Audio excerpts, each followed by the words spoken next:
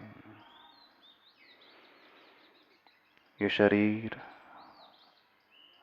हमारा नहीं, बिल्कुल उन गुरुवर जैसा ही। शरीर उन्हें भी मिला है औदारिक, शरीर हमें भी मिला है। इंद्रियां उन्हें भी प्राप्त हैं, पांचों ही इंद्रियां हमें भी प्राप्त हैं।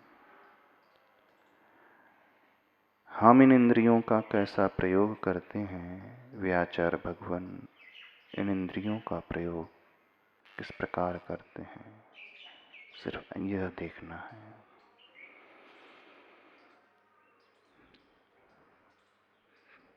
कंठ की ओर दृष्टि ला करके उस पीले रंग से सहित विशुद्धि केंद्र को जागृत करते हुए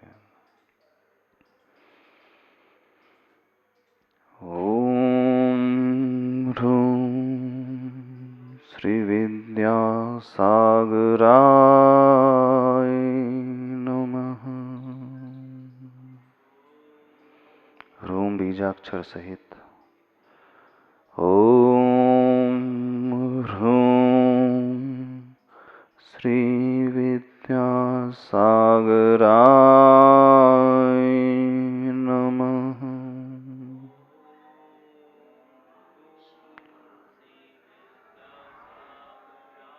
ओम ह्रूम श्री विद्या सागराय नमः। ध्यानस्थ अवस्था में जो बैठे हुए हैं, उन हथेलियों को देखें आचार्य भगवान की। लाल लाल हथेलियां, वे नाखून कांति से सहित चमकते हुए, वे मुलायम हाथ, उनके भी हाथ उठते हैं, दुनिया को आशीर्वाद प्राप्त हो जाता है। लोगों की समस्याएं दूर हो जाती हैं, अभयदान वे प्राप्त कर जाते हैं। मैं इन हाथों का प्रयोग दूसरों को मारने में करता हूँ। इन हाथों को दिखा करके दुनिया को कष्ट दिया है। इन हथेलियों के माध्यम से जीवों को मसला है, चोट पहुंचाई है। आचार्य भगवान के पंजे, वे हथेलियां दुनिया को बचाने के लिए, उन कर कमलों के माध्यम से वे शास्त्र के पन्ने पलटते हैं। मैं इन हथेलियों के माध्यम से न जाने क्या क्या छूता हूं, न जाने किस प्रकार के कार्य करता हूं। आज तक इन हाथों का दुरुपयोग किया है, दूसरों को उंगली दिखाने में, नीचा दिखाने में। आचार्य भगवान की हथेलियां, उंगलियां जो हैं, काम आई हैं गिरे हुए को उठाने के लिए, संबल देने के लिए। ओम ह्रूम श्री विद्या सागराय नमः।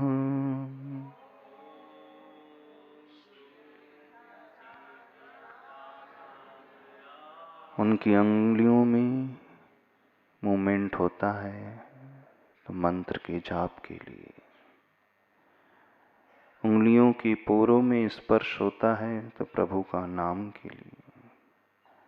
मेरी उंगलियों का मूवमेंट पाप के लिए, उस पाप को छोड़ करके अपने हाथों को बिल्कुल वैसा ही मैं पवित्र बनाता हूँ। ओम ह्रूम श्री विद्यासागराय नमः।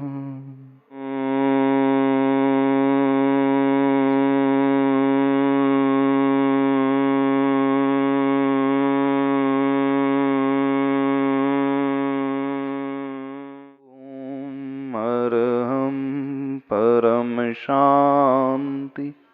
ओम अरहं परम शांति। ओम अरहं परम शांति। दोनों हाथों लिखकर इस पूरी ऊर्जा को अपने शरीर में स्पर्श करके ले एक्सेस एनर्जी को संसार के कल्याण के संप्रेषण प्रेषित कर दे। बोलिए आचार्य भगवान गुरुदेव विद्यासागर जी महाराज की। जब आप पूजन करते हैं, पूजन में ह्रीम बीजाक्षर हमेशा बोलते हैं, चाहे जल चढ़ाना हो, अक्षत चढ़ाना हो, अर्घ चढ़ाना हो, है ना। ओम ह्रीम श्री पार्श्वनाथ जिनेन्द्राय जलम निर्वपामीति। ह्रीम बीजाक्षर एक ऐसा बीजाक्षर है जो सिद्ध परमेष्टि के लिए कहा है, क्योंकि सबका लक्ष्य जो है सिद्धत्व पाना है। इसलिए ह्रीम बीजाक्षर पंच परमेष्टि में भी जुड़ जाता है। जब हम आचार्य भगवान की पूजा करते हैं, जिनवाणी में आपने देखा होगा, उसमें ओम ह्रीम आचार्य श्री विद्यासागराय अर्घ्यम निर्वपामीति। तो ह्रीम बीजाक्षर तो यूनिवर्सल बीजाक्षर समझ सकते हैं, वो हर परमेष्टि के साथ जुड़ सकता है। लेकिन ऐसा भी वर्णन आता है, अरिहंत परमेष्टि के ध्यान के लिए अथवा उनकी पूजन के लिए ह्राम बीजाक्षर को असाइन किया है। आचार परमेष्टि के लिए ह्रूम बीजाक्षर, उपाध्याय परमेष्टि के लिए ह्रौम बीजाक्षर और साधु परमेष्टि के लिए ह्रह बीजाक्षर। ह्र मतलब ह, र, अ और उसमें विसर्ग, 4 अक्षर, 4 स्वर और व्यंजन मिलकर के सभी बीजाक्षर बने हुए हैं। इन बीजाक्षरों का भी अपना एक विज्ञान है, उसके अनुसार करना चाहिए। चलो, आज ध्यान में उन रिद्धिधारी मुनि महाराज को अपन अपना विषय बनाएंगे। एक समस्या प्राय सभी लोगों की रहती है कि ध्यान में उतना मन लगता नहीं जितना लगना चाहिए। जाप में, माला में मन लगता नहीं, पढ़ता अवश्य है श्रावक, लेकिन भाव उतने पैदा नहीं होते जैसे होने चाहिए। ऐसे ही है कि गलत तो नहीं कह रहा? जब आप अपनी मनपसंद डिश खाते हैं, भोजन में मनपसंद प्रिय व्यंजन खाते हैं, उस समय भाव लगते हैं, मन लगता है कि नहीं लगता? जो आपकी फेवरेट डिश है, प्रिय व्यंजन, बहुत ज़्यादा जिसकी चाह आपको हमेशा बनी रहती है, लालायित रहते हैं, सोचते रहते हैं वही खाना है, वही खाना है, तब मन लग जाता है, नहीं लगता? उस समय मन कैसे लगता है बताएं हम, कैसे लगता है? उस समय व्यक्ति जो है अपनी पांचों इंद्रियों का प्रयोग करता है और मन का भी प्रयोग करता है। जब प्रभु स्मरण करना हो, जवाब देना हो, तो क्या होता है, किस किस का प्रयोग होता है? तो जैसे व्यक्ति विषयों का भोग पंचेंद्रियों में डूब कर के करता है, मन को लगा कर के करता है, बस वैसा ही पंच परमेष्टि के साथ, प्रभु के साथ करना। Very simple. कैसा? रस लेकर के, टेस्ट लेकर के, है ना। उस समय देखना आपकी आंखें कैसे हो जाती हैं, उंगलियां मुख के अंदर चाटते ही रहते हो। नहीं होता?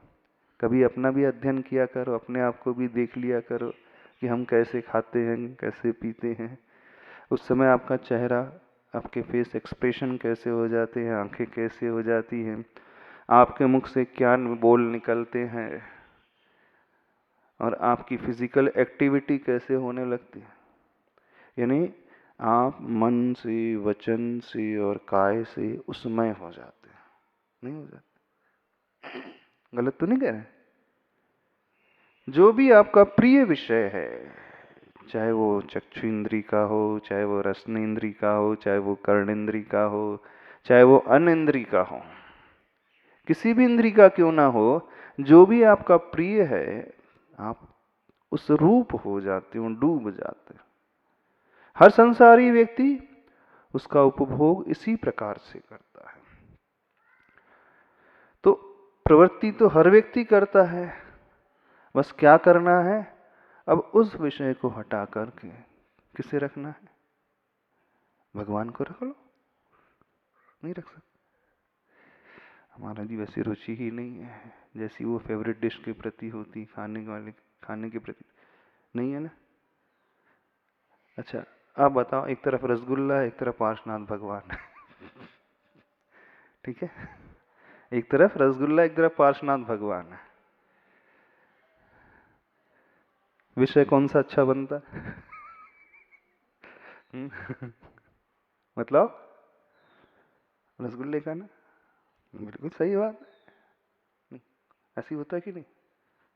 देखना, तो जैसे ही चाह संसारी व्यक्ति की उस विषय के प्रति रहती है, वैसी चाह प्रभु के प्रति, उनके गुणों के प्रति नहीं रहती है।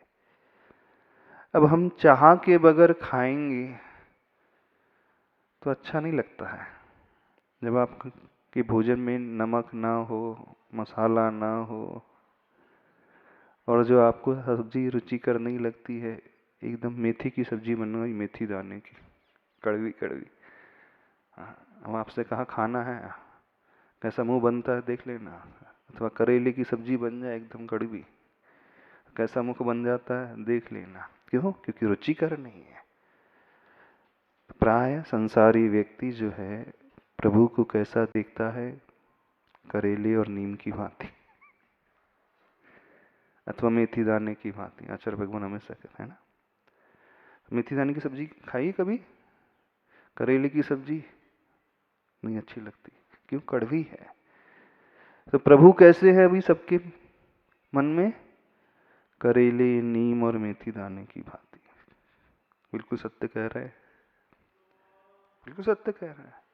प्रभु बिल्कुल वैसे ही हैं। और विषय कैसे हैं इंद्रियों के? रसगुल्ले, आइसक्रीम और न जाने किस किस के भांति। आप ही बानो आप ही जानो कैसे हैं। बस अंतर इस बात का है, इस बात को समझने की कोशिश करें।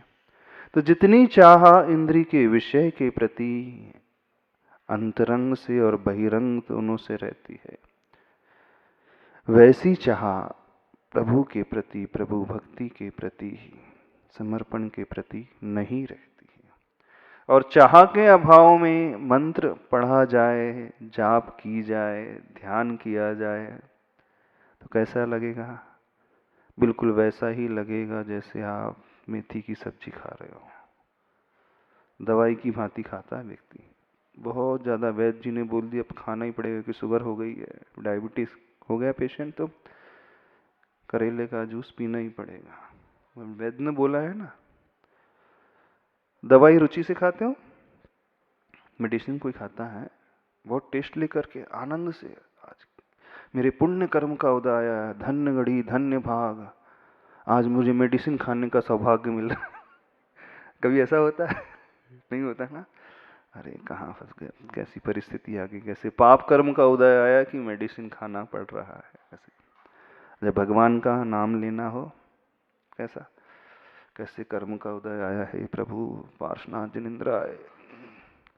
भगवान का नाम कैसे लेता है व्यक्ति? मेडिसिन की भांति।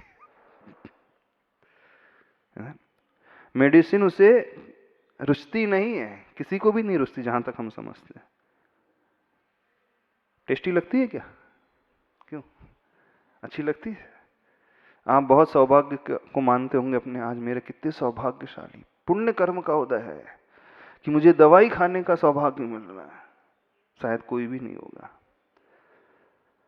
वो तो मजबूरी में खाना पड़ता है बस। प्रभु कैसे हैं आपके, मजबूरी में याद करना पड़ता है। अब कोरोना काल चल रहा है ना, तब तो याद करना ही पड़ेगा। नहीं याद करना पड़ेगा, हाँ करना पड़ेगा ना, बिल्कुल याद करना पड़ेगा। अब सबको याद आ रहे हैं भगवान, वो शांति धारा याद आ रही, हाँ वो माला याद आ रही है, वो स्तोत्र याद आ रहा है, वो जाप याद आ रही है। जिन जिन ने कभी नहीं पढ़े होंगे, कभी देखे नहीं होंगे, अब ऑनलाइन दर्शन कर रहे होंगे, ऑनलाइन देख रहे होंगे, ऑनलाइन पढ़ भी रहे होंगे। क्यों? दवाई की बात है भाई। थोड़ा सा निवेदन है आप लोगों से, कर लें निवेदन, भगवान को मेडिसिन की भांति याद मत करो, करेले और नीम और मेथी दाने की भांति प्रभु को अपना विषय नहीं बनाओ। कैसा बनाना है? रसगुल्ले की भांति, ठीक है? बना लोगे? नहीं बनता ही नहीं, क्या करें? सब जो है दवाई की भांति याद करते भगवान को। दवाई मजबूरी में खाई जाती है, चाव से नहीं खाई जाती है, रुचि से नहीं खाई जाती।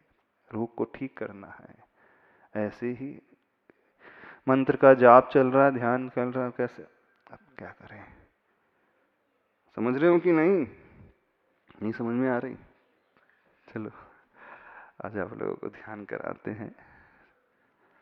कोशिश तो करते हैं अपन सभी लोग कि मन लग जाए, लेकिन मन लगना न हमारे हाथ में है, न पार्श्वनाथ भगवान के हाथ में। किसके हाथ में? बताओ किसके हाथ में? आचार्य भगवान के हाथ में नहीं। लाख कोशिश भी कर लेंगे, तीर्थंकर भगवान, सारे तीर्थंकर मिलकर के भी कर लें, 24 ही नहीं, सारे जो भूतकाल में हो चुकी इतनी अनंत अनंत 24 आदिनाथ से लेकर महावीर तक सारी 24 सोच ले कि आज सबका मन लगवाना है। कर सकते हैं वो मिल करके? अरे अनंत बल के धारी जो है, अनंत शक्ति की धारी, इतना सा काम नहीं कर सकते कि संसारी व्यक्ति, चलो संसारी सभी प्राणियों को छोड़ दो, मनुष्यों की बात कर लो, उन मनुष्यों की बात कर लो जो भगवान का नाम स्मरण करते हैं। सारे तीर्थंकर सोच ले कि आज जो जो मेरा नाम ले रहे हैं उनका मैं मन लगवा करके रहूंगा। हो सकता है? नहीं हो सकता। तीर्थंकर भगवान नहीं कर सकते वो, ना गुरुदेव कर सकते, ना हम कर सकते, ना कोई और कर सकता। कौन कर सकता है? व्यक्ति स्वयं कर सकता है। तो यदि हम चाहेंगे अंदर से तो होगा, अन्यथा नहीं होगा। इस बात को समझने की कोशिश करना। तो कैसे स्मरण करना है? जैसे पंचेंद्री के विषय का स्मरण करता है व्यक्ति, जैसे उस रसगुल्ले का स्मरण करता है। करेले की भांति नहीं, मेडिसिन की भांति नहीं। हो जाएगा? नहीं होगा। कोशिश तो करो थोड़ी बहुत, रुचि जागृत करो अंदर से, वो भाव पैदा करो। नहीं वो हमारा विषय है। अभी बहिरंग का चल रहा है, बहिरंग में अंतरंग का चलेगा। समझ रहे हो? चलो आज रिद्धिधारी मुनि महाराज जो गंधर्व वलय में आते हैं ना, 64 रिद्धियों से संपन्न, अथवा जो प्राकृत में आते हैं, इसमें 44 नाम आते हैं, उन मंत्रों को भावों से समझ करके, बहुत अच्छे मंत्र है, बहुत प्रभावशाली, बहुत शक्तिशाली, सब कुछ सिद्ध करने वाले, सब कुछ देने वाले। कई लोगों के संकेत आते हैं, महाराज जी कोई मंत्र दो ना, बड़ी परेशानी चल रही है, बड़ी बीमारी है, कोई मंत्र तो बताओ। मंत्र क्या, आचार्य भगवान ने ढेर सारे मंत्र दिए हैं। तो उन रिद्धिधारी, रिद्धि से संपन्न मुनिराज, उनका नाम स्मरण बहिरंग से नहीं, अंतरंग से डूब करके, इंद्री प्लस अनिंद्री दोनों का विषय बना करके, 5 इंद्री प्लस मन उनका विषय बना करके। ठीक है, चलो 5 मुद्राओं से शुरू। ओम अरहं नमः, ओम अरहं नमः, ओम अरहं नमः, ओम अरहं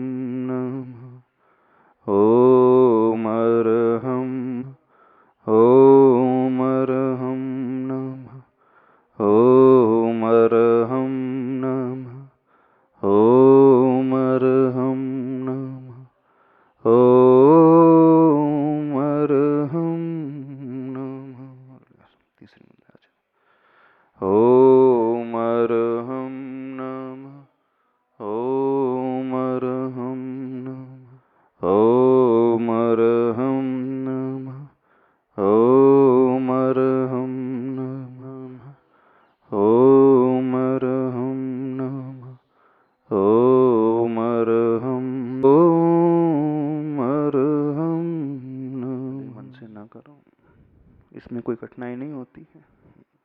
यही करता आया व्यक्ति अनादि का।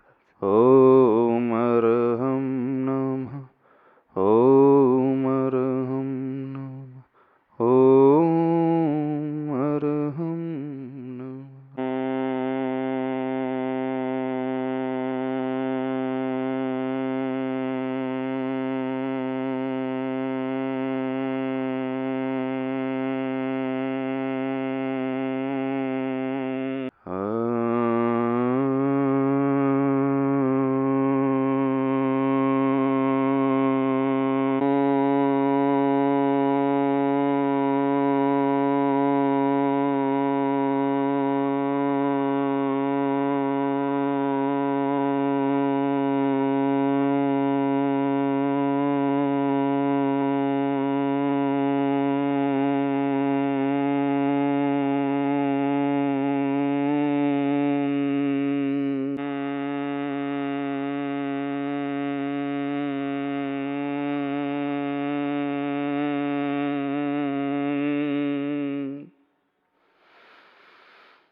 शरीर की इस एक्टिविटी को देखने की कोशिश करें।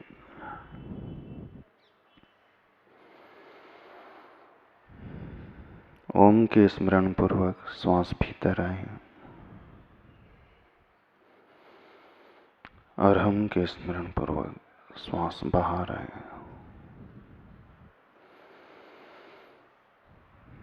अपना ध्यान उस ज्ञान केंद्र पर केंद्रित करें, माथे के बीचों बीच, भ्रुकुटियों के ठीक मध्य भाग में, उस ओर केंद्रित करते हुए उन रिद्धिधारी मुनियों को याद करें जो रिद्धियों से संपन्न हैं, तपस्या और साधना के बल पर। ऐसी रिद्धियां जिनके प्रभाव से समस्त दुर्भिक्ष नष्ट हो जाती है, सुभिक्षता चारों ओर फैल जाती है, महामारियां दूर हो जाती हैं। जिन रिद्धिधारी मुनिराज को आचार्य परमेष्टि भी याद करते हैं, साधु भी याद करते हैं, हर प्राणी उन्हें अपना विषय बनाता है।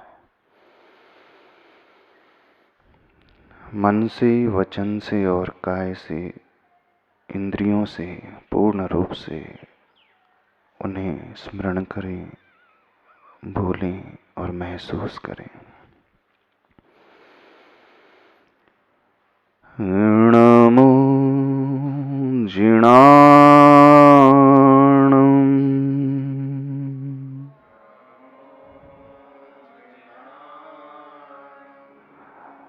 उन जिनको मैं नमस्कार करता हूँ, जिन्होंने अपनी आत्मा को जीत लिया है। ऋषिराज को मैं नमस्कार करता हूँ, जो अपनी आत्मा के बल से भूत और भविष्य को जान लेते हैं। उनके चरणों में मैं झुक करके उन्हें प्रणाम करता हूँ। नमो ओहि जिणाणम्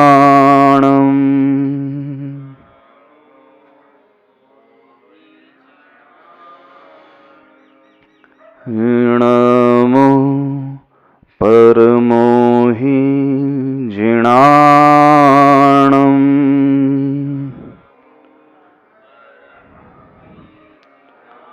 उन परम अवधि ज्ञान रिद्धि से संपन्न मुनिराज को मैं नमस्कार करता हूँ, जिनका अवधि ज्ञान उत्कृष्ट है, उस तपस्या के बल पर जिन्होंने प्रकट किया है। नमो परमोहि जिणाणम्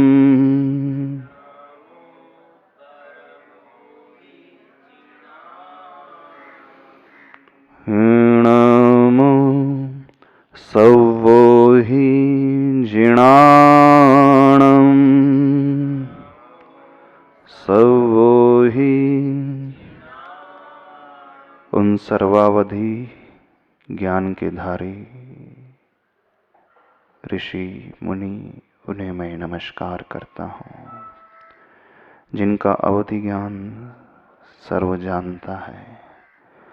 नमो सवो हि जिणाणम्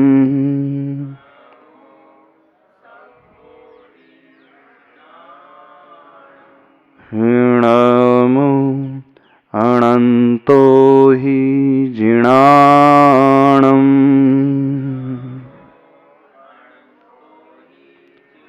उन अनंत अवधि ज्ञान को धारण करने वाले वे परमर्षि, वे ऋषि जो मदीनम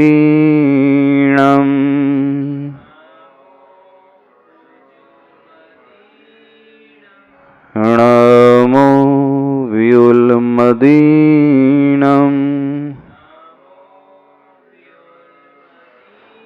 जो विपुलमति मन पर्य ज्ञान के धारी, हर व्यक्ति के मन की कुटिलता को भी जान लेते हैं। ऐसी साधना से संपन्न, ज्ञान से संपन्न, रिद्धि से संपन्न मुनिराज को मैं मन वच तन से झुक करके चरणों में प्रणाम करता हूँ। नमो व्युलमदीनम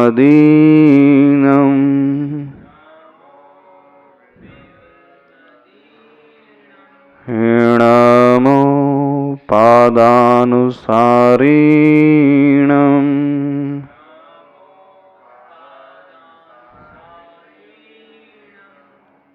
पादानुसारी रिद्धि से संपन्न एक एक पद को लेकर के जो समस्त द्वादशांग का पाठ कर लेते हैं, उन्हें मैं नमस्कार करता हूँ। नमो पादानुसारिणम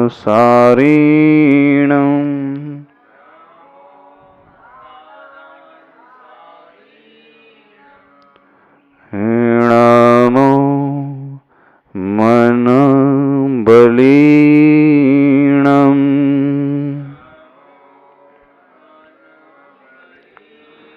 मनोबल के धारी वे रिद्धिधारी मुनिराज, जिनका मन कभी चलायमान नहीं होता, एक ही अंतर मुहूर्त में समस्त द्वादशांग का पाठ कर लेते हैं, जिनका मन हमेशा उत्साह से भरा हुआ हो।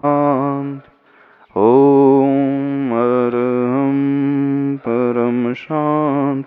दोनों हथेली को रगड़कर पूरी ऊर्जा को अपने शरीर से, एक्सेस एनर्जी को संसार के कल्याण के लिए संप्रेषित करें।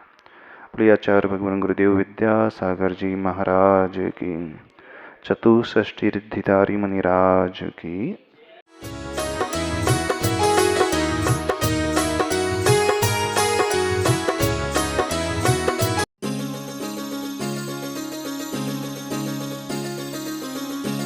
इस कार्यक्रम के पुण्यार्चक थे स्वर्गीय पंडित श्री रतनलाल जी बैनाड़ा की स्मृति में बैनाड़ा उद्योग लिमिटेड, आगरा।